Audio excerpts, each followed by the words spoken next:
आज हम बात करेंगे कि खून की कमी की क्या क्या वजूहात हो सकती हैं। कभी भी खून की कमी की ट्रीटमेंट इसकी वजह जाने बगैर ना करवाएं, क्योंकि ज़्यादातर लोगों को पता ही नहीं होता कि खून की कमी क्यों हुई, किस वजह से हुई, और लोग इंजेक्शंस लगवाकर, ड्रिप लगवाकर इसको पूरा करने की कोशिश कर रहे होते हैं। खून की कमी में जो सबसे इम्पोर्टेंट चीज़ है वो है आयरन की कमी। आज इसी बात पर बात करेंगे कि आयरन की कमी क्यों होती है, क्योंकि खून की कमी की मोस्ट इम्पोर्टेंट वजह यही है कि आयरन की कमी हो जाती है, जिसकी वजह से खून की कमी भी हो जाती है। सबसे पहले तो ऐसे लोग जो खुराक ही अच्छी नहीं ले रहे हैं, जिनकी खुराक में पहले से ही आयरन कम है, तो ऐसे लोगों को ज़ाहिर बात है कि आयरन की कमी हो जाएगी।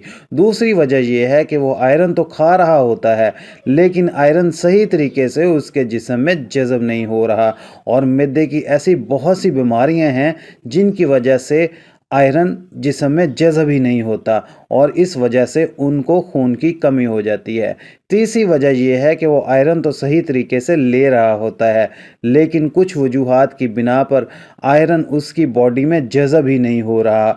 इसमें आ जाता है कि कहीं ऐसे बंदे को किडनी का तो कोई इशू नहीं है, रीढ़ की हड्डी के गुर्दे में असल प्रॉब्लम भी हो सकती है। इसकी वजह भी जाननी बहुत ज़रूरी है, क्योंकि हमारी बॉडी के में जो भी रेड ब्लड सेल्स हैं वो प्रोसेस होते हैं रीढ़ की हड्डी के गुर्दे में। अगर गुर्दे में कोई प्रॉब्लम है तो भी खून की कमी हो जाती है। कुछ लोगों में पखाने में खून आता है, जिसकी वजह से उनको खून की कमी हो सकती है। फीमेल्स में भी बहुत सारे इश्यूज हैं, जैसे कि पीरियड्स का आना, उसकी वजह से भी अगर हैवी पीरियड्स आए हैं तो उनको खून की कमी हो जाती है। ऐसे लोग अक्सर ड्रिप्स लगवाकर, इंजेक्शंस लगवाकर अपनी खून की कमी को पूरा करने की कोशिश करते हैं, लेकिन ये चीज़ जहन में रखें कि खून की कमी इस तरह वक्ती तौर पर पूरी हो जाती है, लेकिन बाद में फिर खून की कमी हो जाती है।